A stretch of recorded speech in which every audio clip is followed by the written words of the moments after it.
अस्सलामुअलैकुम वरहमतुल्लाहि वबरकातुहू। आज बतारीख 22 अप्रैल 2024 को एक महीने के रूहानी सफ़र के बाद गुलबर्गा शरीफ अपनी खानकाह में हाजिर हुआ हूँ।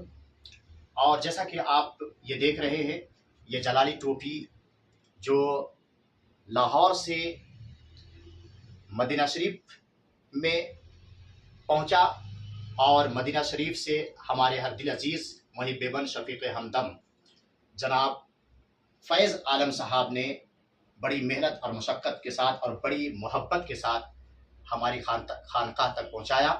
लिहाजा मैं इनका बेहद शुक्रिया अदा करता हूँ और साथ ही साथ रब्बे क़दीर की बारगाह में दुआएँ करता हूँ कि अल्लाह ताला इनको सेहत और तंदुरुस्ती अता फ़रमाए और इनके कारोबार में दिन दोगुनी रात चौगुनी तरक्की और बरकतें अता फ़रमाए और खूब खूब इनको खुशहाली अता फ़रमाए, तरक्की और कामयाबी अता फ़रमाए। आमीन आमीन आमीन या रब्बल आलमीन।